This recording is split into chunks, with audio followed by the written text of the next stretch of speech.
Salut à toutes et à tous et bienvenue dans un nouveau numéro des hors-sentiers du LTP. Je suis extrêmement heureux de vous retrouver pour ce nouvel épisode de ce nouveau format, les hors-sentiers du LTP. Comme je vous l'ai expliqué lors du premier épisode, ce nouveau format fait appel à des anciens invités que je souhaiterais entendre et puis on évoque tout un tas de sujets un peu plus vastes et généraux sur le trail bien entendu.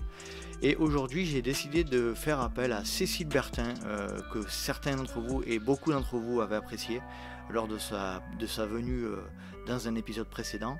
Et nous avons décidé de parler ensemble de deux sujets que sont l'écologie dans le trail running et est-ce que l'esprit trail existe sur les réseaux sociaux.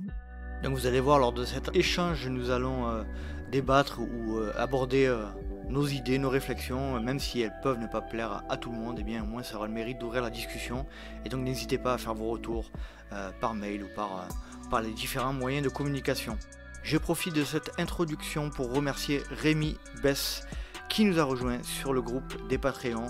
Je le remercie pour sa générosité. Et puis donc, comme c'est un épisode hors sentier, il aura la possibilité d'écouter l'épisode en entier.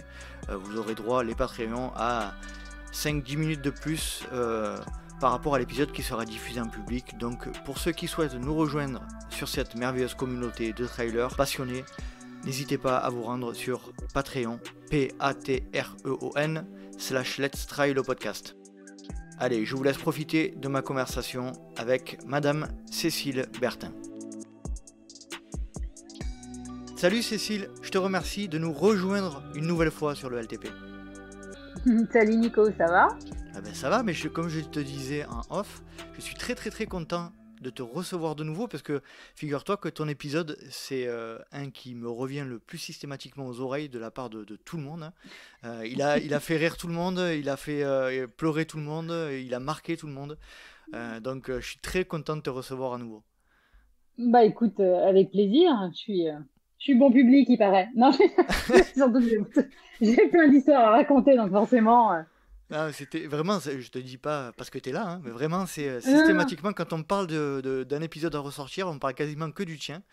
Donc pas que les autres sont pas bons, mais le tien était spécialement non, retenu. mais après, oui, de toute façon, moi aussi, j'ai eu des échos et des gens qui ont commencé à me suivre, justement, et qui m'ont envoyé des petits messages et qui ont acheté mes livres, donc c'est plutôt sympathique. Et ça fait plaisir, ça fait plaisir. Bah oui, c'est toujours plaisir, oui. Question, depuis un peu plus d'un an, comment vas-tu? Bah écoute, je vais plutôt bien. Pour dire les choses, on va commencer par les trucs qui vont bien. Donc, professionnellement parlant. Ouais. Non, professionnellement parlant, oui, il y a eu plein de choses positives qui sont arrivées en un an de temps. Donc ça, c'est toujours chouette. Bah déjà, j'ai un nouveau livre qui est sorti parce que c'est quand même mon principal métier Vas-y, je t'en à la prie, base. tu peux envoyer Donc, la. ouais, Vas-y. bah, oui, non, tout à fait. J'ai sorti un guide pour les débutants pour le trail. Je l'ai vu. Donc, voilà. Et Qui s'appelle? ça, qui s'appelle le trail, en fait, tout simplement. Hein. C'est aux éditions Vaillant. Mhm. C'est, je suis contente parce qu'en fait, l'idée, c'est un peu comme un de mes premiers livres que j'ai pu écrire. Moi, l'idée, c'était de sortir quelque chose que j'aurais aimé lire quand j'ai débuté. Mhm. Voilà. Donc c'est pas du tout un livre d'entraînement ultra technique comme j'ai pu en tenir quelquefois entre les mains parce que bah, tu te doutes bien qu'avec mon métier de journaliste et puis comme en plus je fais pas mal de fiches justement de lecture donc je reçois quasiment tout ce qui se fait.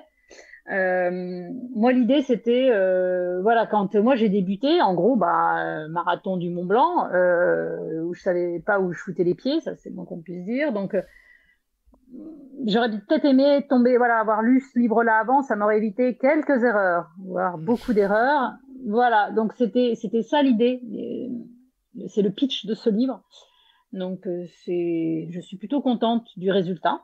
D'abord parce que même, tu vois, enfin le produit fini est chouette parce qu'après c'est toujours le même truc. Moi je sors un texte, mais après je confie mon bébé à de la maquette, tous ces trucs-là. Donc c'est vrai que c'est toujours un peu le doute. J'ai un autre bébé qui est sorti parce qu'il était en retard sur l'arrêt du tabac avec le sport. Donc là, qui est vraiment pareil, mon autre cheval de bataille. Donc ça, c'est plutôt, je suis super contente. D'autant plus contente, alors ça, c'est une parenthèse, mais voilà. Dans le monde de l'édition, tu sais, les droits peuvent être achetés par les maisons d'édition étrangères Ouais. en fonction du livre et tout.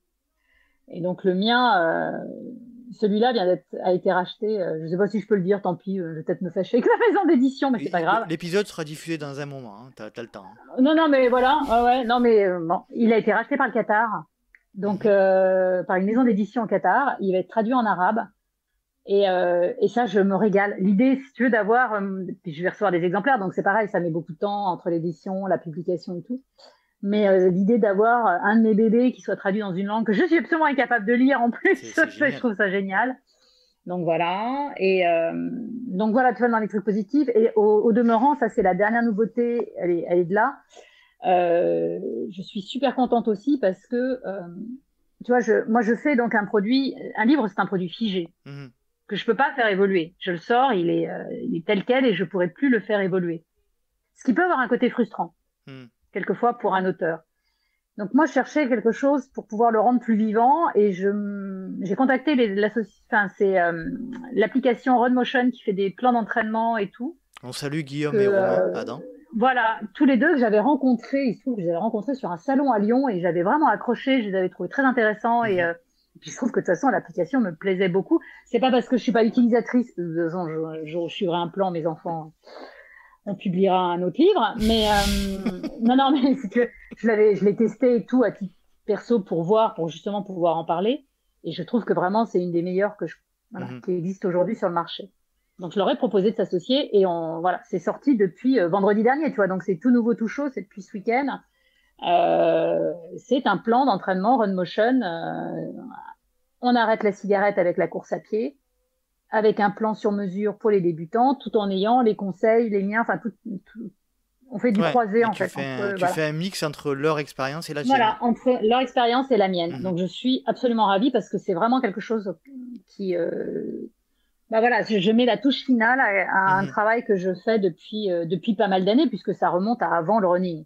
Donc tu vois, voilà, il y a pas mal de choses qui ont bougé. Et puis je bosse pour Jogging International aussi maintenant. Ah ben ça va, tu t'ennuies pas, c'est bien.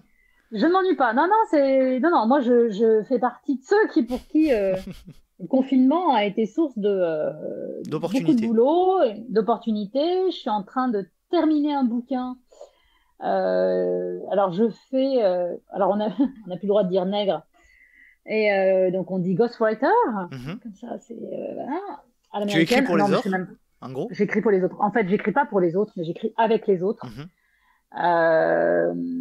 Avec Christophe Santini, qui est un athlète qui est vraiment une personne, alors déjà ultra attachante, ça c'est un autre souci, mais qui a un parcours de dingue, mais vraiment de dingue. Alors presque j'ai envie de te dire, attendez le livre, parce que c'est un truc de fou.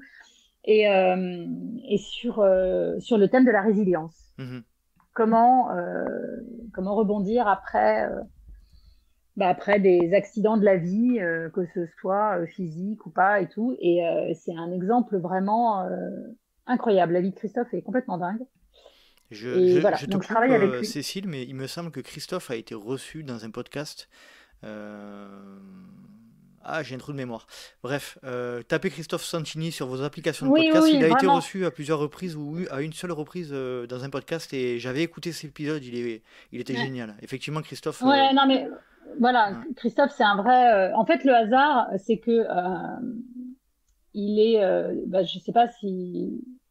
Je l'avais évoqué, mais j'étais la première française à faire le Grand Slam dans les 5 courses, dans les 4 courses, dans les 4 grands déserts et tout. Ouais. Et en fait, Christophe a été le premier français.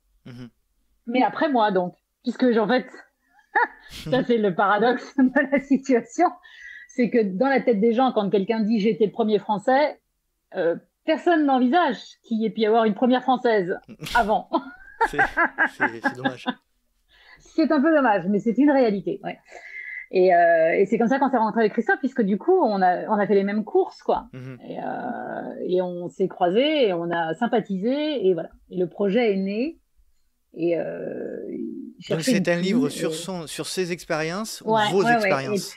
Non, c'est sur la sienne. croisé. Enfin bon, voilà, le projet est en cours, d'écriture. Donc mais assez paradoxalement, et c'est ça qui est assez génial parce que franchement, on s'y attendait pas l'un comme l'autre. Mhm. On a deux profils qui sont réellement sur le papier complètement à l'opposé. C'est-à-dire que d'abord, Christophe, il a toujours été quasiment sportif, voire sportif de haut niveau tout de suite, très jeune et tout. Voilà. Et donc à des années-lumière de moi qui commence le sport pour la blague à 35 ans. Donc sur le papier, on est totalement opposés. Et c'est un homme, je suis une femme et tout, et on a une tonne de points communs et la même vision de la vie et tout, à un point que je dis une phrase et il me dit bah voilà, c'est ça ce que je voulais dire si tu veux. Donc c'est vrai que c'est beaucoup plus facile. Christophe, c'est toi un homme quoi. Ouais, non mais assez paradoxalement, oui, j'ai presque trouvé mon alter ego. C'est assez rigolo parce que vraiment on a la même vision, même si heureusement, je le dis, j'ai pas vécu ce qu'il a pu traverser parce que franchement, il a vécu des trucs vraiment dingues. Moi, je suis à des années-lumière, mais on a la même vision de la vie. Donc c'est vrai que c'est d'autant plus facile d'écrire pour lui parce que là. Voilà, c'est passionnant et il va me servir presque de porte-voix sur des sujets que j'aurais pas forcément, qui m'intéressaient d'aller gratter, parce que vraiment tout ce qui est résilience et tout m'intéressait énormément, mais j'avais pas forcément moi l'expérience à ce point. Donc voilà, c'est et il une sort quand ce livre qui du va. coup Ah bah quand je l'aurai fini. Ah, c'est mieux. Voilà. Non, mais on est pour une fin d'année. J'espère que tout sera fini pour la fin de l'année. Et c'est un objectif parce que il y a un documentaire qui est en cours de réalisation sur lui. Donc l'idée, c'est que le doc sorte à la télé et que le livre arrive à peu près en même temps et tout, quoi, qui est une logique. Bon, belle actualité, Cécile. Belle actualité, donc des vacances actives. C'est bien, c'est bien, c'est très très bien. C'est très très bien. Donc voilà, donc tu vois des bonnes nouvelles à ce niveau-là. Et puis au niveau sportif, là c'est moins bon. C'est là que ça se gâte. C'est là que ça se gâte parce que déjà comme beaucoup, j'avais de façon très utopique construit une année 2021 pleine d'espoir.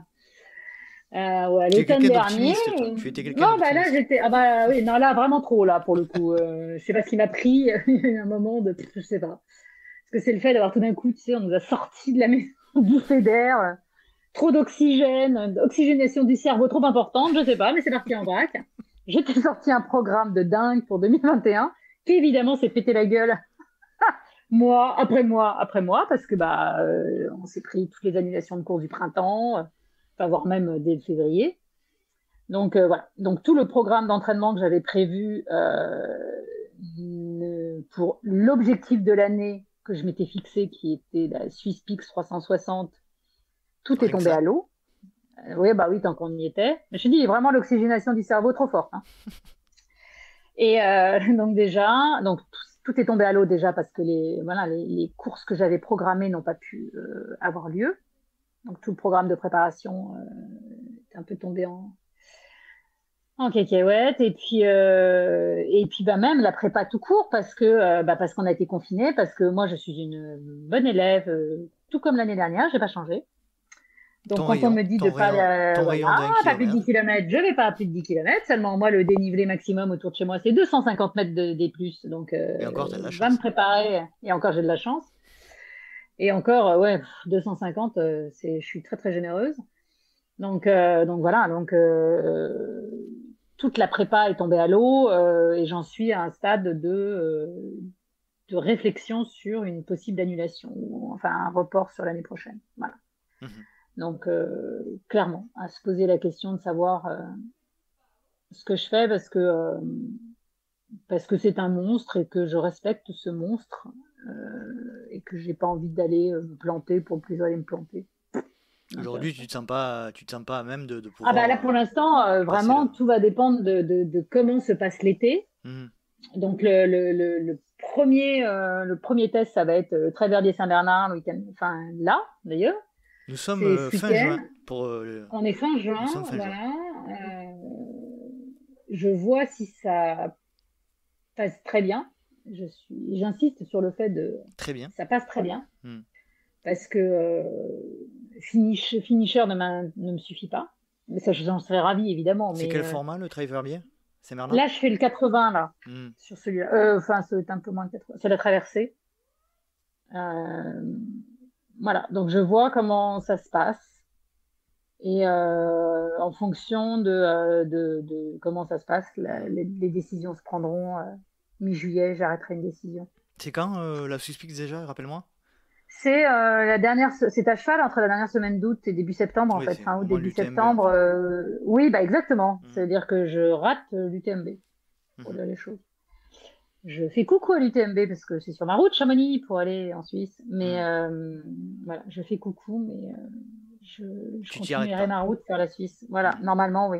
D'accord. Mais bon, voilà, c'est des petites nouvelles. Bon, écoute, on espère que ça va s'améliorer, que tu vas Bah pouvoir. écoute. Et après, il y a certainement effectivement parfois des décisions à prendre pour être plus Ah oui, sage et ça, plus. par contre, voilà, moi, j'ai fait la bêtise une fois, donc Mhm. d'aller au clash en ayant conscience que j'allais au clash. Volontairement. Bah, Pas volontairement, volontairement, parce que mais consciencieusement. involontairement, oui, Avec conscience. parce que Mhm. c'était un objectif que j'étais sponsorisée, donc il y a eu de l'argent qui était sorti et tout, et que Mhm. vis-à-vis de mon sponsor, j'étais un peu coincée aux entournures. Mhm. Donc ça m'a mis dans une situation qui a fait que ben, je me suis dit, bon, bah tant pis, faut que j'y aille quand même. Alors que voilà, c'était autre chose, c'était pas une question de manque de préparation, c'était une question de pied très abîmé qui n'avait pas eu le temps de cicatriser, et donc je savais pertinemment que ça allait mal se passer, et la raison aurait voulu que je reste chez moi. Je n'ai pas écouté ma raison et j'ai vécu, franchement, ça n'a pas d'intérêt. Mhm. Ah, je veux dire vraiment, en enfin, au-delà du fait que j'ai souffert le martyr pendant plusieurs jours, que j'ai mis évidemment un temps fou à me remettre derrière, moralement aussi, ça m'a bien entamé moralement. Mhm. Donc, je fais partie des très rares qui disent que oui, ben non, un abandon ou un échec, c'est pas positif. Je Ouais, mais suis ça pas se défend. d'accord. Voilà. Ça se Moi, défend, c'est je pas. revendique Ouais. le côté ah mais tu apprends des trucs. Oui, non, bah j'apprends juste que c'est pas agréable. Donc, donc voilà. Donc j'en suis là. Et je D'accord. sais que si vraiment il y a des voyants, ne serait-ce que orange, Mhm. je saurais voilà. Je saurais mettre le drapeau et rouge, partir ailleurs et aller faire la parisienne qui est annoncée 6,5 km à Paris, ce sera bien suffisant. Non, non, mais c'est un sujet hyper intéressant, ce dont tu parles. C'est Ouais, non.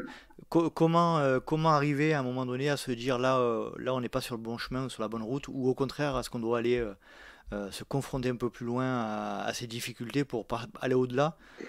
C'est délicat comme question.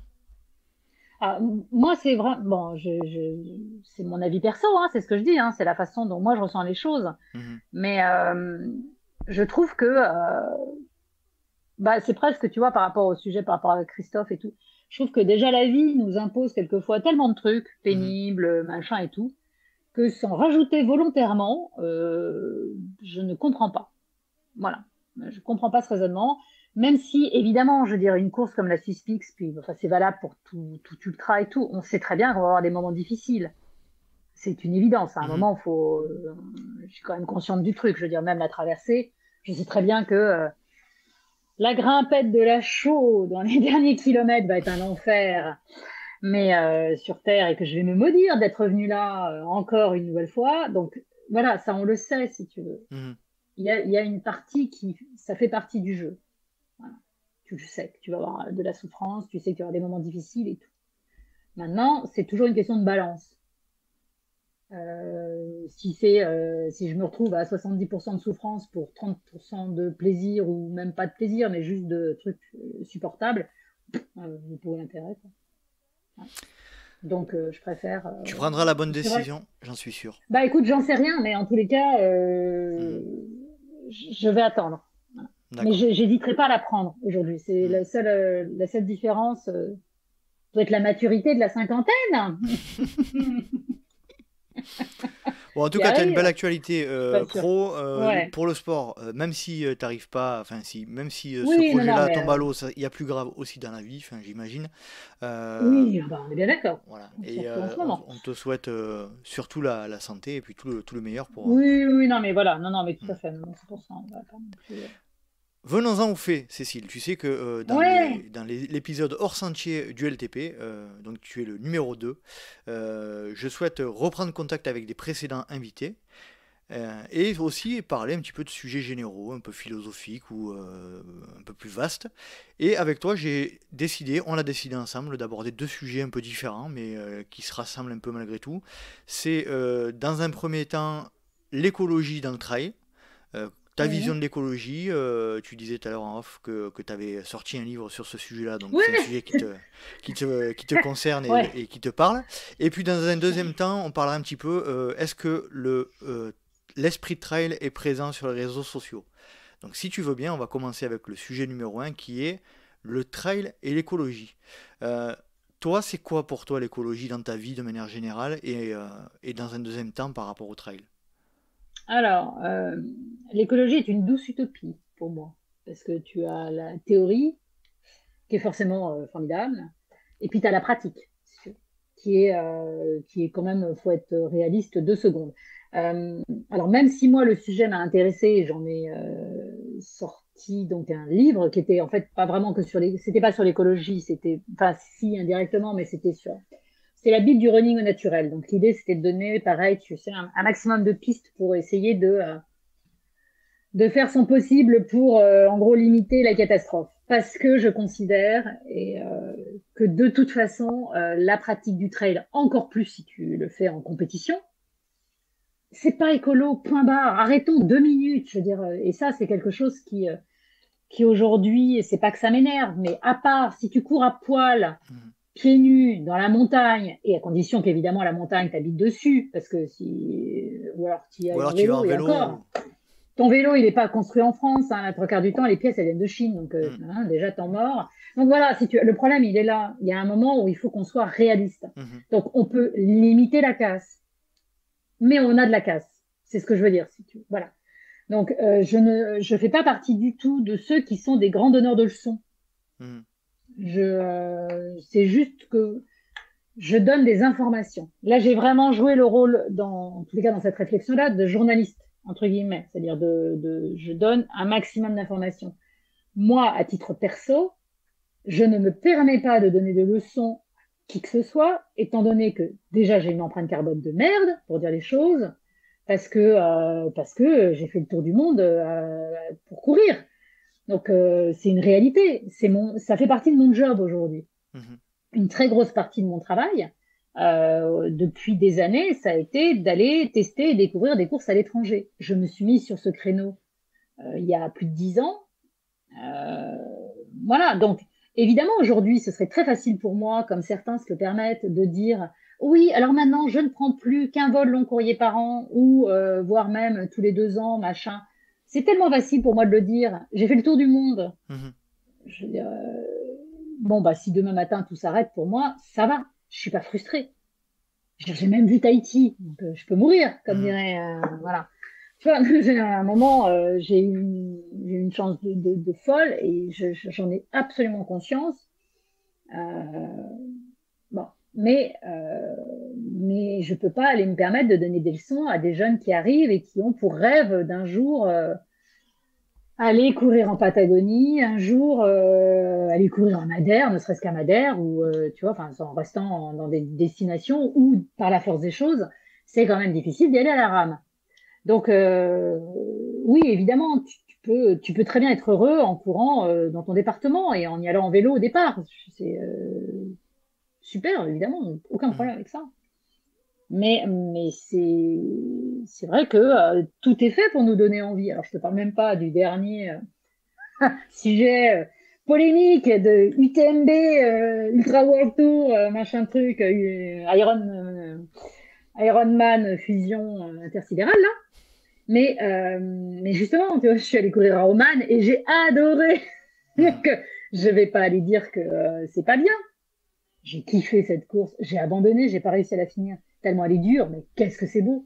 Donc, bon, à un moment, voilà, c'est tellement facile. Et puis, sans parler, moi, c'est vraiment un des gros soucis que j'ai aujourd'hui. C'est-à-dire que c'est surtout qu'on entame une réflexion, c'est très bien. Mhm. Que les organisateurs de courses entament une réflexion pour limiter voilà, tout ce qui est alimentation, essayer de faire en locavore ou des choses comme ça, je trouve ça super. Que le balisage, évidemment, soit fait en truc que les vaches ont bouffé avant que tu arrives, parce que c'est en fécule de maïs ou je sais pas quoi, là, comme ça arrive sur certains trails, super. Il y a plein de choses qu'on peut faire, il y a plein de petites choses, qu'on encourage le covoiturage, qu'on encourage machin et tout, c'est super. Mais faut quand même qu'on soit conscient que de balancer ne serait-ce que 1000 coureurs en 1 heure de temps sur des chemins, En soi, bon, c'est pas, en soi, en c'est soi, pas c'est pas écolo. éco-responsable. Pas du tout. C'est tout, tu t'arrêtes là. Je suis Tu vas d'accord. pas plus loin que ça. Je te parle même pas des 1000 coureurs qui sont venus en voiture individuelle et tout. T'arrives même pas à ça. Je veux dire, juste en prenant le chiffre de base. Donc, c'est un peu ça qui me gêne aux entourenours aujourd'hui.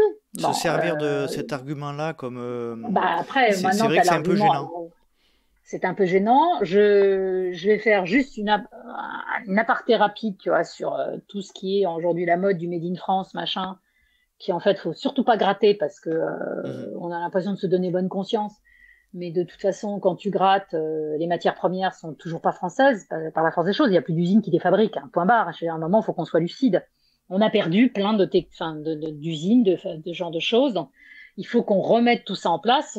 C'est un projet qui est tout à fait réalisable Mhm. potentiellement, mais qui va demander plusieurs années. Point.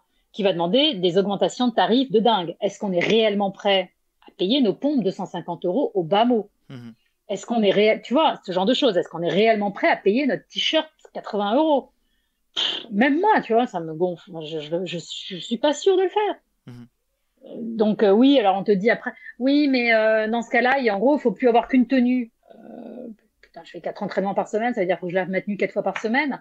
Donc je fais une machine par semaine. Bah c'est pas écolo non Et plus puis une ton paire de histoire. chaussures, c'est donné pour 600-800 km. Je veux dire, Mais c'est ça. Donc à la vitesse où on les use, c'est... Rien que mais rien que notre pratique d'entraînement n'est pas éco-responsable non plus, hein. non mais voilà. Donc tu vois, tout est comme ça. Donc à un moment, bon, on limite la casse. Tout ce qu'on peut faire, c'est limiter la casse, Moi, je je dis pense. souvent, je te coupe, Cécile, mais je dis souvent Mm. qu'il y a très très peu de personnes dans le monde, je dis bien dans le monde, qui sont capables de donner des leçons sur ce sujet-là. Bah oui, bah c'est un peu ça, C'est quoi. des gens qui vivent de rien. C'est des gens Ah oui, oui, qui mais sont complètement dans, euh, à part dans le sens où ils participent pas à l'économie mondiale, mais à partir du moment où tu mets le doigt dedans, tu ne peux pas te permettre de donner une leçon sur ces sujets-là. Et en moi, fait je c'est me ça, permettrai jamais voilà. de le faire. Donc voilà, moi aujourd'hui c'est vraiment mon gros souci entre guillemets, si je peux dire que j'ai un souci. Euh, c'est voilà ce sentiment, tu vois, enfin qui me gêne de jugement. Alors tu peux plus publier un truc aujourd'hui et ça fera une transition toute trouvée pour les réseaux sociaux. Non, non, mais c'est vrai, ça fait partie des choses où aujourd'hui, moi, il est difficile pour moi de publier quelque chose sans me prendre une réflexion sur ouais, à cause de toi, les pingouins meurent. Ouais, bon, très bien, mais enfin, faut être lucide. Enfin, faut être lucide aujourd'hui. Point barre. Oui, prenez plus l'avion si ça vous amuse, mais ça n'aura aucun impact. Ça vous fait plaisir à vous, ça vous donne bonne conscience à vous. Mais le plus grand aéroport du monde est en train de se finaliser, voire même il est finalisé en Chine. Euh, Tous les c'est aéroports internationaux s'agrandissent, hein. mais Juste, exactement. Enfin, je veux dire, c'est une réalité. et plus les aéroports s'agrandissent, et plus les gens disent que c'est une honte de voyager. Donc c'est un peu Mais comme il y a un hic. Non, mais Les c'est McDo qui sont de plus en plus pleins, alors que tout le monde dit que c'est de la merde. Moi, ouais, non, c'est mais un peu pareil, quoi. c'est à peu près. Mais parce que d'abord parce que c'est pas la réalité. C'est en gros là aujourd'hui c'est un discours qu'on tient et qui est souvent tenu justement par des gens qui ont les moyens et Mhm. qui ont voyagé avant et qui tout d'un coup se trouvent veulent se racheter une bonne conscience après avoir fait toutes les capitales d'Europe en EasyJet à pas cher et qui tout d'un coup Mhm. nous sortent vive la Creuse. Mais bon, très bien. Mais clairement, aujourd'hui, c'est une réalité. Donc, évidemment, par contre, on est d'accord. Bon, moi, je enlève la partie travail. Puisque moi, donc, ça fait partie de mon travail. Donc, c'est ce que je dis aux gens. Très bien, bah, donnez-moi du boulot. Puisque vous êtes très bien. Moi, je veux bien arrêter, mais donnez-moi un autre travail. Alors, pour l'instant, j'en ai pas. Mais à titre perso, j'entends par contre tout à fait le discours de dire on ne prend pas l'avion pour aller faire juste un aller-retour pour une course. Je suis d'accord. Ça me paraît... Voilà, ça, qu'on ait aujourd'hui ce discours-là. Et tu vois, justement, j'ai interviewé récemment, enfin, j'ai eu du coup pour jogging et on a énormément discuté avec Le Cornec qui organise l'Ultra Trail à Encore. Il avait déjà ce raisonnement il y a des années de dire très bien, j'emmène les gens loin, ils vont prendre l'avion, mais ils vont pas prendre l'avion pour rien. Donc, on va faire la course, très bien, mais on va aussi faire du tourisme énormément et tout. Donc, encore, évidemment, tu vas pas faire l'ultra trail dans sa vision du truc pour rester 3 jours à Encore et rentrer. Enfin, ça paraît une évidence. Il propose des packages, il propose des visites, il propose d'y rester 8 jours, 10 jours. Voilà. Ça, par contre, ça me paraît aujourd'hui une évidence. De se dire, même pour une course, il faut que ce soit quelque chose qui soit inclus dans tes vacances ou un déplacement. Ça, je l'entends, ça me paraît évident. Bon, mais sinon, et qu'on limite, on peut se dire aussi qu'on en fait une par an, voire une tous les 2 ans, et puis voilà, ça c'est très bien. De toute façon, financièrement, ça a un coût. Donc, moi, je pense que sur ces sujets-là, ce qui est important de savoir, c'est que on essaye de tendre vers des améliorations de comportement, ça c'est une obligation de toute manière, mais de là à être aussi radical et dire je prendrai plus jamais l'avion ou j'irai plus jamais faire ceci, j'irai plus jamais faire cela, ça a ses limites aussi, parce que c'était une liberté aussi de voyager, une ouverture sur le monde, une ouverture sur des... C'est un peu ça aussi qui me gêne en fait, c'est clairement ça, parce que on parle tellement de communautarisme et de machin truc en ce moment qui n'a rien à voir avec le trail, mais tu vois, et je me dis, mais attends, mais si les gens du coup restent encore plus enfermés et n'ont plus du tout une vision de ce qui existe à l'étranger, de ce qui existe ailleurs, de rencontres. Bon, après, je sais pas comment les gens voyagent. Évidemment que le côté le club à Djerba dont tu sors pas, l'ouverture sur le monde, c'est limité. Oui, évidemment. Mais voilà, bon, ça c'est autre chose. Mais nous, on a la chance déjà avec la pratique du trail et tout, déjà de sortir, d'aller voir un peu à quoi ressemble le pays un peu, avec des baskets aux pieds. Après, oui, c'est à nous d'aller à la rencontre des gens, d'en profiter et tout. Enfin, moi, ça a fait partie des plus belles rencontres de ma vie. Elles ont été baskets aux pieds. Parce que c'est un groupe de femmes au fin fond de la Gobie, c'est une femme au Burkina Faso sur le bord d'une route avec son bébé accroché dans le dos, avec qui j'ai discuté pendant 3/4 d'heure de sa vie et de la mienne. C'est des coureurs à l'autre bout du monde qui sont et qui j'ai refait le monde justement autour du feu le soir sur un camp. Ça a fait aussi la personne que je suis aujourd'hui, d'une ouverture d'esprit. Si les États-Unis, c'est ce que je dis, mais si les États-Unis, j'ai pas été surpris que Trump soit élu, c'est parce que justement, ces Américains-là, ceux qui votent Trump, j'en ai rencontré autour du feu, sur des courses. Donc, tu vois ce que je veux dire? Enfin, c'est des choses, il y a toute cette ouverture d'esprit et tout, elle m'a été aussi possible parce que j'ai voyagé. Donc ça m'embêterait et moi j'ai pas envie que mes enfants n'aient comme vision que mon département. Enfin, je trouvais ça dommage. Il est très beau, c'est pas le problème. Mais c'est lequel déjà? C'est l'Allier, c'est très très beau. Venez pas trop, on est non plus. C'est très très beau, mais venez pas trop, on est tranquille. Voilà, je fais de la pub, mais pas trop non plus parce que faudrait pas non plus que les gens. Ah bah non, faudrait pas que les gens découvrent à quel point c'est beau, ils viendraient. Donc, non, mais voilà, c'est un de mes soucis. Et puis, mais on va voir comment ça va évoluer avec les années. Mais c'est vrai qu'on est à j'ai l'impression qu'on a un point de bascule dans notre univers, de savoir comment. On a un peu le cul entre deux chaises là, j'ai l'impression. Ouais, exactement. Oui, parce que. On veut bien faire, mais c'est compliqué. Et puis, voilà, alors, le sentiment de culpabilité est bien présent là. Et ça va être de pire en pire. Ouais. Mais je l'ai entendu, tu vois, d'une jeune fille avec qui je discutais, qui me disait Moi, je rêve d'aller, je reprends l'exemple de la Patagonie parce que ça reste une destination qui fait quand même beaucoup rêver, et puis à juste titre. Elle me dit, je rêve d'aller en Patagonie, mais j'ose plus le dire, et j'ose même pas forcément le faire parce que j'ai peur de me faire allumer et de machin. C'est triste, je trouve. Je me dis, mince, on en est là, quoi. Ouais, C'est-à-dire on en que est là. t'es... Ouais, donc, bon, Moi, je sais pas... mon rêve, mon objectif à court terme, c'est de retourner à New York avec ma femme et ma fille parce que c'est une ville ouais. qui nous fait rêver et ma fille Jeanne ne connaît pas. Et c'est vrai qu'aujourd'hui, dans un coin de ma tête, je me dis, putain, tu devrais pas le faire. Mais en Ah fait, oui, alors moi, aucun... mais c'est triste. Non, moi, je peux te dire que j'attends qu'ils rouvrent les frontières parce que j'étais censée y fêter mes 50 ans. Mm. Mon restaurant était réservé et que je peux te dire que ils me diront ce qu'ils voudront sur les réseaux sociaux. J'ai bien l'intention d'aller fêter mes 50 ans. J'y ai fêté mes 30 ans et je m'étais juré que je reviendrais avec toute ma famille, puisqu'à l'époque, il n'y avait pas tous mes enfants. Et ça, je le ferai. Donc, mais j'ai après élevé mes enfants avec l'idée qu'ils soient bilingues au Mhm. minimum, voire plus que ça. Mon fils aîné est quadrilingue. Euh, Voyage dans le monde, enfin voilà, il est en couple avec une américaine. De toute façon, c'est ce que je dis, le problème est réglé pour moi. Mhm. Il y a quand même une grosse probabilité qu'un jour mon fils se marie au Texas. Tu penses bien que je vais pas rater le mariage de mon fils pour faire plaisir à Greta Thunberg? C'est Non. sûr. Bon, donc j'irai, voilà, j'irai aux États-Unis au mariage de mon fils.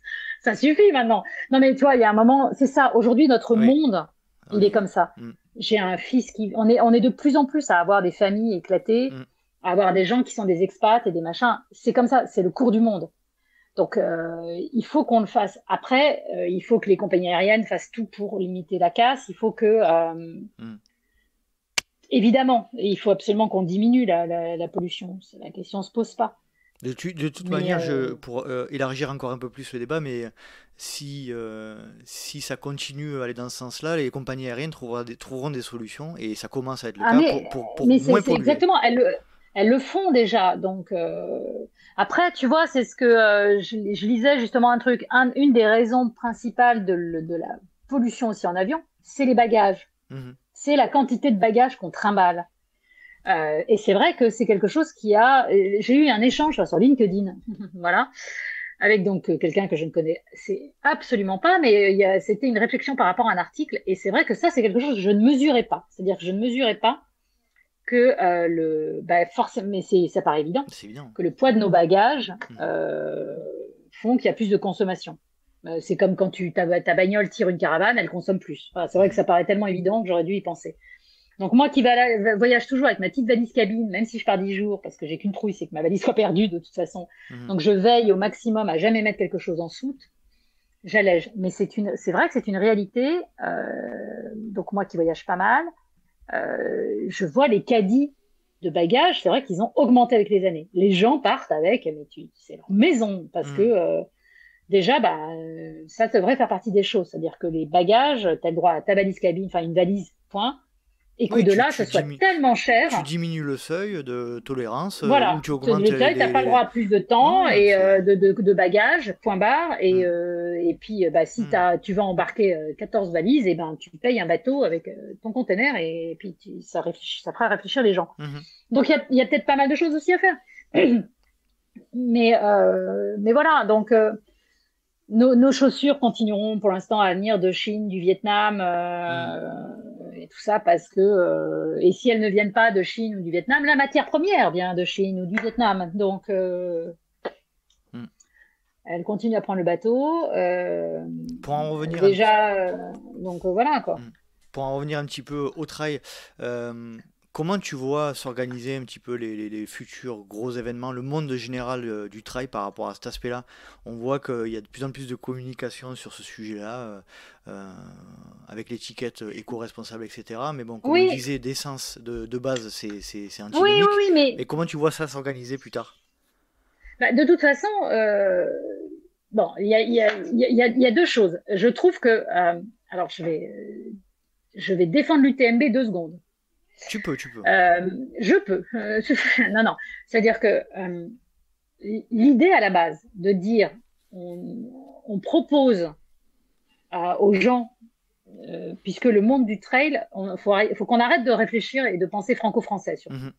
Ça, c'est clair. Parce que ça va 2 minutes. Il n'y a pas que la France, je sais qu'on est le centre du monde, mais quand même. Donc, il y a réellement un engouement pour ce sport sur d'autres continents. Et il est vrai que pendant un bout de temps, les grosses courses légendaires et tout, finalement, il y en avait. Elles étaient aux US ou en Europe, pour dire les choses. Bon. Que l'UTMB ait engagé une réflexion en disant il faut qu'on arrête de faire ça et il faut qu'on offre des événements au standard de nos gros événements internationaux, mais sur les continents même, pour faire qu'un Chinois puisse trouver en Chine la course dont il rêve et qu'on lui construise un truc qui soit mythique avec tout, c'est-à-dire avec puisque l'UTMB, c'est pas qu'une distance, qu'on le veuille ou non, on le sait tous ceux qui ont eu la chance d'être au départ, faut arrêter de se mentir, je veux dire, c'est un départ qui te fout les poils, point barre. Donc, c'est une réalité, je te parle même pas de l'arrivée, bon. Donc, et le parcours est très beau, tout ce que tu veux. C'est plein de standards, en fait, si tu veux, des courses comme ça. Donc, on les décline sur des continents pour permettre aux gens de ces continents-là de ne plus avoir à traverser la moitié de la planète pour aller courir une course qui les fait rêver. Je trouve que l'idée est très bonne. Et je pense que c'est là-dessus qu'il faut vraiment qu'on aille. De faire que les gens n'aient pas besoin, comme j'espère qu'il y aura des courses en France, pour que les gens ne soient pas obligés d'aller chercher leur fameux point ou leur truc à l'autre bout de la planète aussi. Parce que combien de personnes sont allées, on le sait pertinemment, j'en ai suffisamment dans mon entourage, justement, sont allées à Madère, sont allées à la Grande Canaria ou machin truc pour choper leurs points. Donc, ils ont pris l'avion. Parce qu'il fallait qu'ils cumulent et tout ça. C'est vrai que ça, c'est quelque chose sur lequel il faut absolument travailler. Il faut absolument que, c'est ce qu'on disait. Alors après, ça va pas plaire, mais moi, ça me choque toujours autant que dans des courses de montagne, on ait de l'eau en bouteille. Mais bordel, l'eau de la montagne, elle est bonne, donc. Mais le problème, c'est les sponsors. Donc, faudrait virer Volvic et Saint-Laurent. Allez hop, je viens de me fâcher avec 2 marques. Ça commence à faire beaucoup, Cécile. Allez hop, c'est pas grave, au point où on en est. Non, mais tu vois, oui, ça fait partie des choses où pour moi, ça me choque. Bon, je le dis, je suis la première, je suis la première à boire du coca, donc j'ai très agacé, mais ça me choquerait pas. Il y a des choses sur lesquelles on peut s'améliorer très clairement. Voilà, c'est-à-dire que vraiment, on me dirait demain matin, maintenant le coca, il y en a plus. Les eaux en bouteille, il y en a plus. Par contre, vous aurez, alors d'abord parce que si tu veux vraiment des sels minéraux des eaux en bouteille, ça s'achète en petites pastilles, je tiens à le dire. Très facilement, tu peux reconstituer la même eau dans ta petite gourde et c'est très bien. Déjà, il y a ça. Si on me dit, ce sera du sirop fabriqué avec les mûres ramassés par machin, et c'est du sirop bio écolo fait par très bien. Tu vois, je veux dire, si on a des choses comme ça pour limiter la casse, très bien, je me passerai de coca et je boirai du sirop à la mûre. Du grand-père de la montagne, voilà, aucun problème. Mais vraiment, c'est des choses sur lesquelles je pense qu'on pourrait avancer. On a des exigences aujourd'hui. À un moment, on va peut-être falloir aussi que le trailer accepte de dire, bon, on peut peut-être raisonner de façon un peu plus intelligente, prendre un peu de recul et de se dire, est-ce qu'on a réellement besoin de ça ? Moi, et j'en parlais avec Hugo dans le précédent épisode des hors sentiers, c'est en fait c'est paradoxal. Le trail, le chemin qu'est en train de prendre le trail, la professionnalisation, parce qu'on disait qu'en fait l'UTMB, les gros événements comme ça, tu peux pas fonctionner avec des bénévoles, c'est impossible parce que c'est une machine. Donc à un moment donné, c'est une entreprise. Et en fait tout ça, c'est paradoxal avec déjà avec l'esprit, alors ce qu'on appelle l'esprit trail initial qui n'existe quasiment plus de mon point de vue, mais mais moi je voudrais surtout savoir s'il a existé. Voilà déjà. Bon, j'imagine qu'il a existé en 74 sur la Western States peut-être, mais aujourd'hui. Oui, non, mais c'est toujours le même truc si tu veux. C'est bien gentil de parler d'une époque que les gens de moins de 20 ans ne peuvent pas connaître. Oui, évidemment, mais dans ce cas-là, l'esprit running, c'est pareil, il a changé parce que entre l'époque où tu avais 50 clampins au départ du marathon de Paris, qui ont fait le tour du bois de Boulogne 4 fois et qui sont arrivés sur un stade. Non, je suis très mauvaise, ils n'étaient pas 50, ils étaient 152, je crois. Mais tu vois, enfin, oui, très bien, mais 760, j'ai une bêtise, 777 à l'UTMB la première année en 2003, je crois. Ce qui était déjà énorme, parce qu'en fait, il y a eu une première version de l'UTMB en 2 jours et tout. Bon, c'était déjà, je trouve, énorme. Tu vois, ça a bien montré qu'il y avait déjà, ça avait déjà enclenché. Il y avait déjà quelque chose qui se passait. Donc, oui, on peut regretter l'époque, mais enfin, c'est ça, à un moment, il faut arrêter. On va regretter quoi, le Moyen-Âge après? Mhm. C'est C'est le sens de fini, c'est l'histoire. fini. Mais oui, parce que c'est terminé. On ne fera plus machine arrière. Mhm. Il y a un moment, c'est comme ce qu'on disait pour l'avion. C'est bon, arrêtons. L'esprit trail a peut-être existé pendant 2 ans, entre 74 et 76. Alléluia. Mais si tu veux, bon, sûrement, hein, je le crois, hein. Mais c'est fini. Mais aujourd'hui, il y aura de toute façon, le monde du trail va se séparer. Tu as deux univers. Ah, L'univers où tu as le côté des grosses courses, des machins, des grosses machines, où tu vas chercher, où tu payes pour une prestation. Très bien. Et puis, bah, tu auras toujours les petits trails de on a village, le machin. Moi, j'en ai un à Noyant sur Allier, si vous voulez venir. On a absolument la C'est même super. façon de voir les choses. C'est exactement ce Voilà. que je Donc, disais à Hugo. et, Ça sépare. On a un point de bascule mais oui, entre deux mondes. deux mondes. Et moi, ça me va très bien d'aller d'un monde à l'autre, Exactement. parce que j'adore aller faire mes petits trails dans mon département, tranquillou. J'ai un mini trail, enfin, je sais pas s'il va être organisé au mois d'août chez moi, ça va être un 12 bornes où on termine, il y a un repas, il y a pompe au graton et pâté à la patate, pâté aux patates, on te donne 2 bouteilles de vin 5% à la place d'une médaille, et tout ça sur le stade de foot mal tondu. Moi, ça me va très bien, si tu veux, mais je paye, je crois que ça va être 10 euros le dossard, un truc comme ça. Et c'est surtout que c'est 10 euros les 2 bouteilles de pinard, hein, parce que c'est quand même ça le but du truc, c'est que tu repars avec ton vin. Donc, bon, ben, il y aura toujours ça, et c'est très bien. Mais qu'on arrête d'abord de mettre les deux en concurrence, Bien c'est pas sûr. la même chose. Bien sûr. C'est tout. Je veux dire, je trouve que c'est exactement comme si tu disais, il y a le camping et il y a l'hôtel du Crillon sur la place de la Concorde. T'attends pas la même chose. Mhm. D'abord, c'est pas le même prix, bon, mais t'attends pas la même prestation. Ça veut pas dire que les deux sont pas très bien.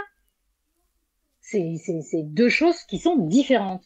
Donc il faut enfin voilà, il faut que les gens soient pour que, enfin pour moi c'est ça l'avenir, il y aura deux types de choses qui sont différentes, t'attends pas la même chose. Aujourd'hui, il faut dire aussi que le trailer est devenu d'un capricieux pas Mhm. possible. Monsieur ne supporte pas s'il n'a pas son suivi live qui marche parce qu'il faut que tout son fan club puisse le suivre mètre par mètre dans la montagne, et sinon il fait un caca nerveux parce qu'il a besoin d'être sûr que son staff soit là au ravito suivant, machin. Enfin, tu vois, tous ces trucs-là qui sont devenus des caprices. Moi, j'ai quand même commencé à courir il n'y a pas aussi longtemps que ça. C'était quand même pas en 74 et 76, justement. Il y a 10 ans, quand je partais dans le désert, eh ben, mon mari il perdait ma trace en 3 jours, hein. Bon, et puis Ça a évolué. voilà, et puis vaguement, j'arrivais en montant au de la dune à lui envoyer un SMS pour dire que j'étais toujours en vie et que j'étais arrivée, et puis ça se terminait comme ça. Bon, puis c'était très bien aussi. Enfin, moi, c'est aujourd'hui, bon, Marathon des Sables pour en parler, pour donner un exemple qui parlera à tout le monde. Moi, la dernière édition du Marathon des Sables, je l'ai suivie à travers toutes les stories Instagram parce qu'ils ont la 4G est captée, si tu veux, partout. Mhm. Quasiment, enfin, parce qu'ils ont équipé le désert, ce qui est un choix du gouvernement du Maroc, et c'est très bien, c'est pas le problème. Mais tu vois, enfin, tout ça, c'est terminé. On n'est plus à la même époque, quoi. On n'est plus à C'est la plus même. la même chose, c'est plus la même époque. Donc arrêtons 2 secondes. Ou alors voilà, ou le trailer accepte de revenir en 74, mais dans ce cas-là, il assume. Et puis bah, Live Trail, c'est terminé, et ainsi Instagram de et suite. Facebook, c'est terminé. Instagram, c'est terminé, et on en vient au sujet, les réseaux sociaux et les free trails. Waouh! Mais c'est là où on voit que t'es Waouh, journaliste, quoi. c'est là quand même qu'on voit la Voilà. C'est professionnelle, là où on voit hein. la classe. Non, mais on sent la nana quand même. C'est c'est subjugant, Cécile. Bravo. Ah bah, c'est Bravo. des années pratiques, hein. Ouais, bah, écoute. Non, mais c'est vrai. On en arrive donc finalement à cette histoire aussi de réseaux sociaux où les gens courent-ils pour eux ou courent-ils pour Facebook ou Instagram? Alors, je vais faire la That is the transition. question. Je vais faire la transition entre les deux sujets. Moi, ce qui pose problème aujourd'hui par rapport à cet aspect notamment de positionnement par rapport à l'UTMB, par rapport à tous ces gros événements, etc., c'est que certains pratiquants ont l'impression qu'on s'éloigne de plus en plus de l'esprit trail, qui, de mon point de vue, existe dans la majorité des cas, dans l'état d'esprit sur les courses et dans la bonhomie des gens, dans la sympathie des gens. Pour moi, il existe quand même malgré tout, mais on est en train de s'en éloigner de plus en plus par rapport à ce que c'est en train de devenir en termes de compétitivité, en termes de présence des marques, etc. Donc aujourd'hui, il y a une cassure entre ce qu'on croit qu'est le trail et ce qu'il est devenu. Et c'est ça le problème. Et c'est un peu ce qu'on peut reproduire aussi, de mon point de vue, sur les réseaux sociaux notamment. C'est que pour moi, le trail est pas forcément... Alors, Cécile, est-ce que l'esprit trail est présent sur les réseaux sociaux? Quel est ton avis? Bah non, bah, forcément non, puisqu'il n'y a pas de bienveillance sur les réseaux sociaux et que normalement, l'esprit trail est censé reposer sur la bienveillance. Donc je te dirais non, voilà, le problème est réglé. Allez, On merci, passe à un autre bonne sujet. soirée. Merci Cécile. Bon, alors on va peut-être développer un peu. Bah, déjà, de toute façon, j'ai déjà un peu répondu précédemment, mais étant donné que les réseaux sociaux reposent sur l'image que tu renvoies de toi, image vraie ou fausse, généralement fausse, de toi, le trail est forcément, et la pratique du trail est forcément impactée, si tu veux, de tout ça, parce que déjà parce que les gens aujourd'hui choisissent aussi justement leurs courses par rapport aux réseaux sociaux, par rapport à ce que voilà, parce que ça fait partie aujourd'hui de la communication. Si tu veux, c'est les grosses blagues justement qui reviennent régulièrement des genoux dans le gif ou des choses comme ça, qui disent aujourd'hui trouve-moi un coureur qui court sans publier son résultat, sa médaille, son machin. Je suis très mal placée parce que je le fais. Hein, donc, bon. Donc c'est pas une critique que je fais, c'est un constat. C'est attention. Bien sûr.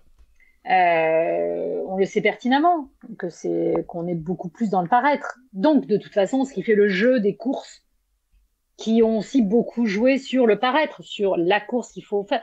Mais je suis la première à l'avoir fait. Donc c'est pour ça que je ne jette pas la pierre. Il y avait les courses qu'il fallait avoir faites. Si tu faisais du marathon, il fallait avoir fait le marathon de New York. Sinon, tu n'étais pas un marathonien. Si tu faisais un 100 bornes, il fallait faire les 100 bornes de Millau. Sinon, tu n'étais pas un 100 bornard.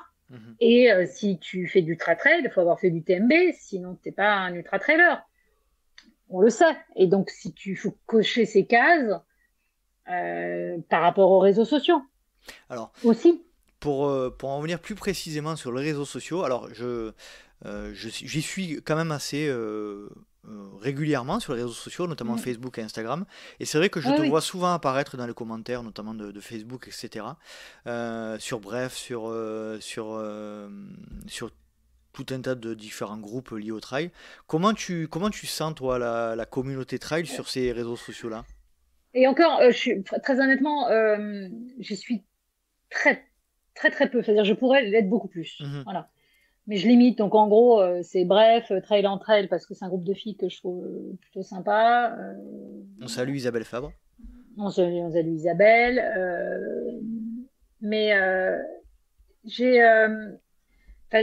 étais un peu, puis j'en suis sortie. D'abord parce que, alors déjà qu'il y avait assez peu de bienveillance, pour reprendre ce mot. Mais alors très clairement depuis un an, le confinement, le machin, les confinements successifs et tout. Et puis l'UTMB World Series par-dessus, alors là... c'est devenu complètement dingue. Donc je suis un peu plus sur Instagram, qui est encore un tout petit peu bisounours. J'ai quitté Twitter. Ah non, mais Twitter, il faut... J'ai mis un pied et Twitter, j'y suis rentré, je suis sorti aussi rapidement que le cuicui de je me suis fait, c'est ça, je me suis bouffé le pied en 2 secondes, j'ai dit je ressors de là tout de suite, ça me va pas. Alors qu'Instagram, bon, le fait que, tu vois, la photo prime et tout, bon, ça permet de faire un semblant de plus monde des bisounours, qui n'est pas le cas sur Facebook. Et puis, de toute façon, déjà, il y a la problématique du second degré, du machin. Donc, c'est vrai que c'est une discussion que j'ai eue avec un camarade à propos de l'usage des smileys. Et je dis, mais punaise, il dit, pourquoi tu fous des smileys? J'ai bien compris que c'était du second degré. J'ai dit, oui, mais toi, oui, parce que tu me connais dans la vraie vie. Tu sais que tu me connais vraiment. Donc, tu sais très bien que je déconne. Mais le problème, c'est que là... Un petit clin d'œil comme ça. Non, mais là, je suis obligée de mettre 14 smileys, tu sais, pour que les gens comprennent bien que c'est une blague. Mais c'est vrai que c'est très, très compliqué. Enfin, aujourd'hui, c'est devenu, les gens se font agresser. Et sincèrement, je suis hyper protégée. J'ai conscience d'être ultra protégée par rapport à certaines de mes petites camarades, parce que, on va parler clairement, je suis dans une espèce de catégorie, moi, je suis dans un grand flou artistique. C'est-à-dire que comme j'ai un statut un peu à part, je suis pas rangée dans les influenceuses. Voilà, parce que j'ai pas l'âge, hein, parce que je suis plus proche de la ménopause que de l'adolescence, donc forcément, je suis pas là avec elles. Donc, mais ça n'empêche que je les fréquente beaucoup, je les croise et que comme c'est un univers qui, moi, j'avais cette curiosité intellectuelle d'aller voir et de discuter avec elles et de comprendre comment ça fonctionnait. Je parle vraiment influenceuse parce que j'ai quelques influenceurs que j'ai pu croiser, mais il se trouve que par la force des choses, j'ai surtout gratté du côté des filles. Et parce que d'abord, ce sont elles qui se font le plus dézinguer sur les réseaux sociaux. Parce que s'il y en a qui se font agresser, ce sont les filles. Le garçon est par nature, voilà, je sais pas pourquoi, mais entre mâles, ils se protègent, enfin, les gens s'agressent pas, alors que les filles, vraiment, ça y va. Et elles se prennent des monceaux d'insultes que c'est absolument hallucinant. Je veux dire, on a eu l'hashtag je suis mis là, mais il y en a certaines qui pourraient mettre je suis influenceuse running, hein, c'est du même ordre. Hein, je veux dire, vraiment, je pense que les gens ne réalisent pas la violence inouïe des messages que ces jeunes femmes reçoivent. Faut être sacrément solide, hein, parce que vraiment, ça y va, quoi. Sur des arguments qui sont, de toute façon, tu es qui pour te permettre de l'ouvrir, en fait, et de te revendiquer traileuse ou runneuse. Enfin, c'est hallucinant. Évidemment, venant de mecs qui doivent valoir 4h45 sur marathon, sinon c'est pas drôle. Mais tu te dis, bon, alors je peux comprendre, il y a eu ce moment, en fait, le problème c'est qu'il y a eu cette espèce de bascule entre pas mal d'équipes, enfin de team élite qui ont disparu, et parce que les marques ont décidé d'aller mettre de l'argent sur les influenceurs et les influenceuses. Mais je veux rappeler quand même quelque chose de concret, qu'il faut que les gens prennent conscience de la chose. Quand tu es une influenceuse, je donnerai pas de nom volontairement, que tu as une communauté qui te suit réellement. Quand tu publies un post en mettant que je sais pas, tu présentes la nouvelle paire de pompes Raoul machin truc là, de telle marque, elles sont capables, elles vont te mettre un lien d'affiliation pour dire des choses, qui est ce lien qui va leur permettre de toucher un petit pourcentage sur les ventes, que font tout blogueur de base qui se respecte. Tout youtubeur, pas tout podcasteur malheureusement. Non, mais c'est un peu pareil. C'est un peu pareil. Ou des gens comme moi qui ont eu un mal fou à comprendre ce que c'était que ces putains de lien d'affiliation. Mais ça, c'est pas grave. Bon, tu vois, le problème, c'est que clairement, ces nanas-là, derrière, elles peuvent aller voir une marque en disant, voilà, moi, j'ai vendu 1500 paires de pompes de trail, machin. Elles en sont capables et elles ont la preuve physique de ce qu'elles avancent. La preuve concrète. Est-ce qu'aujourd'hui, Thévenard, pour donner un nom, ou François Den, ou Kylian Jornet, est capable de donner les chiffres précis des ventes qu'il a engendrées suite à un post Instagram? Non. Évidemment qu'ils en vendent. C'est pas la question. Forcément qu'il y a des gens qui achètent les mêmes pompes que Xavier et tout. Mais ce que je veux dire, c'est que concrètement, c'est du flou.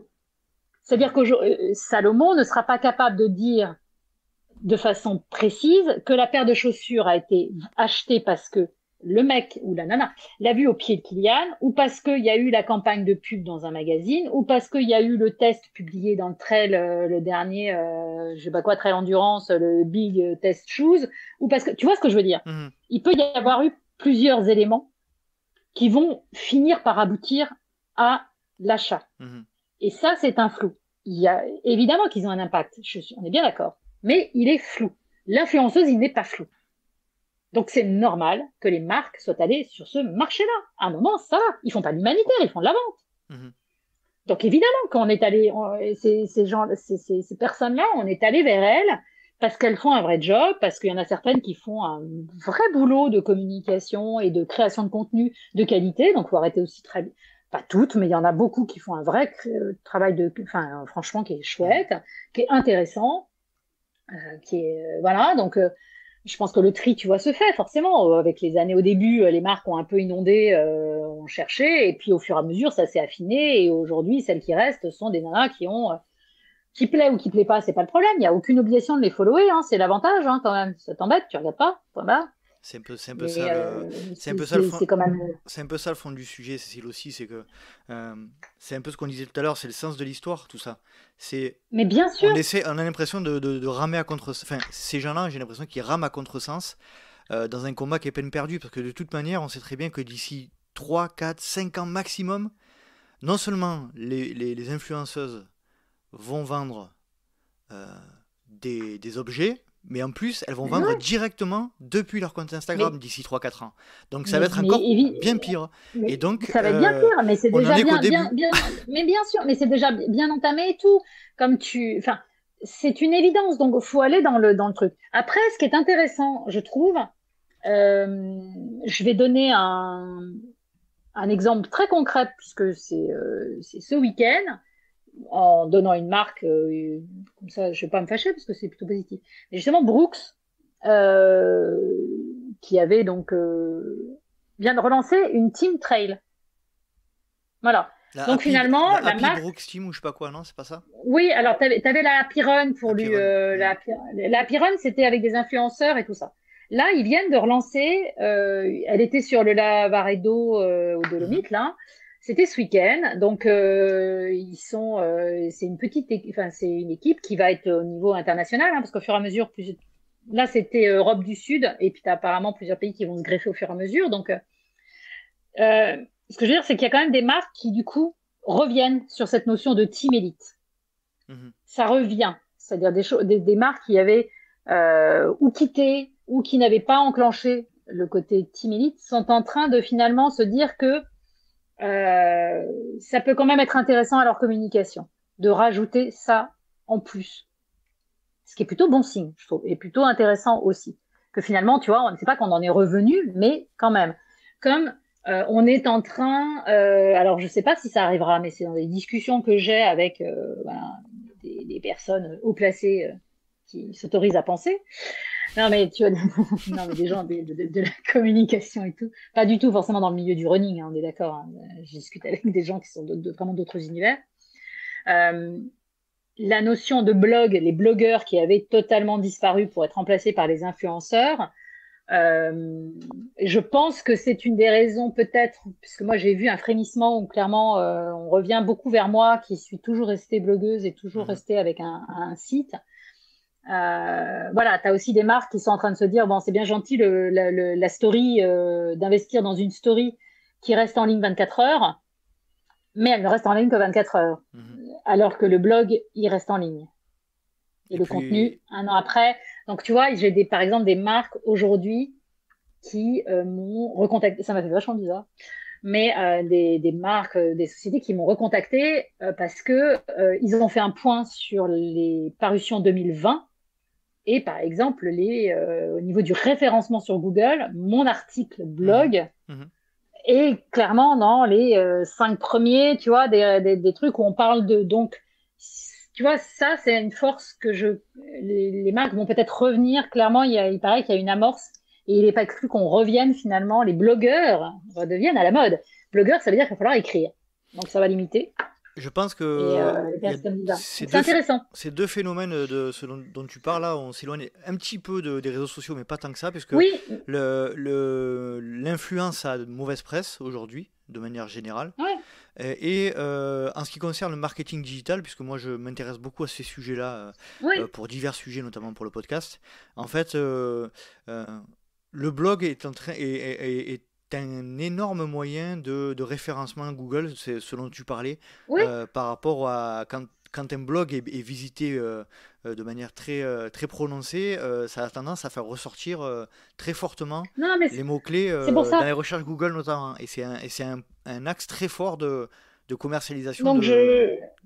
tout à fait. Et Mm. je pense que va y avoir, je ne suis pas sûre de ce que j'avance, hein, mais je pense qu'il va y avoir peut-être dans les prochaines justement années un tri entre guillemets entre les influenceuses, c'est-à-dire les influenceuses pures qui sont juste en publi Insta et Mhm. voilà, et celles qui, comme moi, ont un blog ou sont originaires ou avaient un blog et puis sont venues sur les réseaux sociaux parce que bah, de toute façon, tu n'avais pas le choix. À un moment, il faut être clair. Aujourd'hui, tu peux pas exister sans réseaux sociaux. Mhm. C'est une réalité. Donc après, voilà, les coureurs élites, on le voit bien. Je veux dire, ils ont tous un Insta, Facebook, dont très clairement, ça faut en avoir conscience aussi. Pas mal s'occupe pas en fait. En réalité, il y a un community manager qui est en charge de faire des publis et des machins, mais ça n'empêche qu'ils existent. Voilà, c'est pareil, c'est vouloir aller contre le courant, de se dire que c'est pas bien, c'est pas machin. Après, bon, j'aimerais bien juste que ça se calme et qu'on arrête de se tirer dessus et sur ces supports-là, parce que je ne comprends pas, ça devrait être que du positif, si tu veux. En fait, j'ai l'impression qu'il y a un énorme gouffre entre ce qui se passe lors des trails et ce qui se passe sur les réseaux. C'est complètement, Oui, c'est bah, paradoxal, quoi. C'est pas le même monde. non, non, non, mais tout à fait, ouais. Non, non, mais c'est... ouais, ouais, puis après, de toute façon, les gens, après, c'est de la représentation, hein, les réseaux sociaux, on le sait pertinemment. Je veux dire, Mm. rien n'est, tu vois, rien n'est vrai. Tout le monde y va de son filtre, tout le monde y va de son... Maintenant, on triche même là-dessus. Je veux dire, j'ai découvert ça il y a pas aussi longtemps que ça, parce que ça me serait tellement pas venu à l'esprit. C'est là que je vois que je suis pas tordue, en fait, quand même. Les gens qui photoshopent justement leur GPS pour que le chrono qui est annoncé voilà, n'est pas le même en réalité. Tu as beaucoup de personnes qui sont justement sous des pseudos qui leur permettent de ne pas communiquer justement sur leur vrai nom, donc et tu les trouves pas dans les classements comme ça. Mm. Donc ça leur permet de mentir sur le temps qu'ils ont fait, le chrono. Ils vont publier uniquement le chrono, enfin tu vois, leur truc de leur GPS, qui de toute façon a été trafiqué, ça c'est réglé, et, euh, et qui, enfin, ça me dépasse à un point. Et voilà, et comme si on sous pseudo, de toute façon, tu ne peux pas les trouver dans le classement général, donc tu ne pourras pas les vérifier. Donc t'es vraiment, ça fait partie enfin, je sais pas, de la zone obscure des réseaux sociaux, quoi. Où on est tellement dans une idée de représentation, on veut tellement envoyer une image de soi positive, machin, que du coup, si elle n'est pas, on ment. Enfin, on ment aux réseaux sociaux, puis on se ment à soi-même aussi, surtout. Tout Mhm. ça, je sais pas, j'avoue que ça me dépasse un peu. Moi, pour l'instant, je suis vraiment sur les réseaux sociaux pour le boulot, je m'en cache pas. C'est pour le travail. Mm. Moi, si demain matin, je change de boulot et que j'ai plus besoin des réseaux sociaux, je ferme tous mes comptes et je disparais. C'est bon, j'exagère parce que Insta, moi, je suis des comptes qui m'intéressent beaucoup, qui n'ont rien à voir avec le running et que je trouve toujours. Ça a du bon, ça a aussi du bon, quoi. Moi, je trouve, je veux pas tout jeter avec l'eau du bain, quoi. Mhm. Il y a du bon, ça m'a permis d'abord de découvrir des personnes que je trouve, faire connaissance avec des personnes que je trouve super intéressantes. Qu'en plus après, j'ai pu rencontrer en réel et découvrir que finalement, voilà, elles étaient encore plus intéressantes en vrai que sur les réseaux sociaux. Donc ça, c'est cool. Mais, euh, mais ouais, je sais pas à voir comment ça va évoluer. Mais enfin, ce qui est sûr, c'est que pour en revenir au sujet, je suis intimement convaincue que voilà, l'esprit traîne n'existe pas sur les réseaux sociaux. Peut-être C'est plus, pas. comme tu disais tout à l'heure, peut-être Instagram et Facebook ont vraiment pas du tout Ah, non, non, le non, même bah, axe de t'es moins dans communication, les. quoi. T'es quand même un peu moins sur le débat dans Instagram. Mm. Puisque de toute façon, il faut que tu publies une photo, il faut machin. Bon, de temps en temps, je peux mettre des trucs. Après, bon, du coup, comme tu suis mon Insta, je sais pas si tu as fait attention, mais c'est vrai que moi, c'est pareil, ça part un peu dans tous les sens, quoi, avec moi. Mm. Mon Instagram est autant le foutoir que peut l'être mon bureau derrière. Là, Mais il est très bien rangé, ton bureau, je le vois. non, non, mais T'as une ouais, belle ouais, ouais, en plus, bibliothèque et je suis une belle tous bibliothèque. les livres sont bien rangés. C'est pas vrai, en plus, je range mes bouquins. Mais tu vois, j'essaye de parler de sujets qui peuvent m'intéresser de temps en temps, qui sont en dehors du running. C'est-à-dire, je fais voilà, Mm. des transverses, mais je mets en avant des profils de femmes qui ont marqué l'histoire et qu'on a trop tendance à avoir oublié.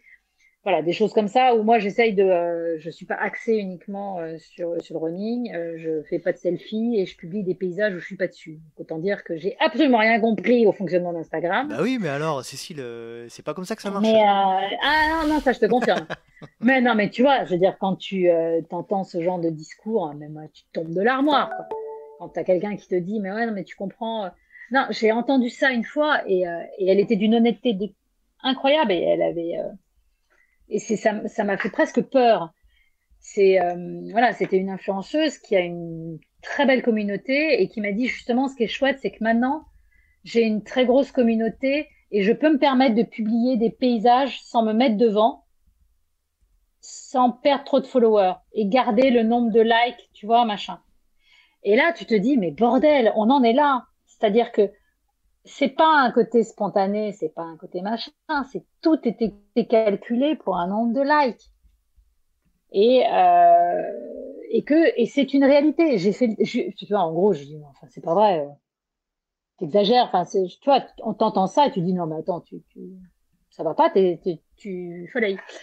Donc j'ai fait le test sur mon Instagram et moi qui déteste les selfies et les machins, je me suis amusée justement, tu vois, à faire des tests de publier un paysage super beau et de me foutre devant. Donc, autant dire de gâcher le paysage, parce que tu m'excuseras, mais enfin, voilà, j'ai pas été au milieu du truc, quoi. Et ben, oui, il y a aucun doute là-dessus. J'ai beaucoup plus de likes à partir du moment où j'ai ma tronche sur le paysage, devant le cocotier. C'est une réalité. Donc, c'est hallucinant. Je ne comprends pas parce que c'est comme si tu veux. Je mettais ma tronche devant la Joconde. C'est tout aussi abstrait, si tu veux. Mais tout le monde le fait. Tu vas dans les musées, les gens se prennent en photo à côté de l'œuvre d'art. Pour prendre la moitié de la photo, c'est ta tronche. Mais bon sang, c'est Michel-Ange qui est important, c'est pas toi, je veux dire. Et c'est comme ça. Et on est tellement dans une espèce de société du paraître et du machin que tu te dis, mais à quel moment c'est parti en couille? À quel moment moi, mon selfie a plus de valeur qu'un Van Gogh? Bah, tu m'excuseras, mais là, pour l'instant, j'ai pas la réponse. Hein. Je cherche toujours. Mais bon, écoute, si quelqu'un a la réponse, merci de commenter et de m'envoyer sur les réseaux, sur Facebook, sur Instagram. Parce que je cherche toujours. Bon, voilà. Bon, on va clôturer le sujet avec cette belle pensée. À quelle heure c'est parti en couille et à quelle heure un selfie est plus important qu'un Van Gogh? Ça fait un bon sujet de philo pour l'année prochaine. C'est à quelle heure c'est parti en couille? Pour le bac, je vais le proposer. Non, mais je trouve. Non, mais reconnais. Ah, c'est vrai. C'est une vraie question existentielle. À quelle heure c'est parti en couille? Non, mais c'est vrai que c'est un truc qui me dépasse toujours et que je cherche. On va trouver peut-être un jour, on sait pas. Cécile, je te remercie énormément. On va clôturer là. Alors, si tu veux bien, on va continuer juste un petit peu la conversation pour les Patreons qui nous soutiennent. Juste 5 petites minutes derrière. Et puis pour ceux qui ne font pas partie de la communauté Patreon, je vous dis à très bientôt. Et puis, salut Cécile. Salut. Salut, bye. Et voilà, cet épisode des Hors Sentiers est à présent terminé. J'espère que vous avez passé un agréable moment en compagnie de Cécile Bertin. Cécile, que je remercie de nouveau de nous avoir accordé ce temps pour discuter de ces sujets ô combien importants et qui seront abordés dans l'avenir, j'en suis sûr. Si vous souhaitez rejoindre le LTP sur les réseaux sociaux, rien de plus simple, tapez Let's Try le podcast sur Facebook ou Instagram. Et vous pouvez également me rejoindre sur Strava ou LinkedIn à Nicolas Guilleneuf. N'hésitez pas également à vous inscrire à la newsletter que j'envoie tous les mois. Il y a à l'intérieur les nouveaux invités à venir et puis les backstage un petit peu de l'émission du LTP. J'espère vous retrouver pour un prochain épisode. Et d'ici là, n'oubliez pas, si vous pensez que c'est impossible, faites-le pour vous prouver que vous aviez tort. Salut, salut!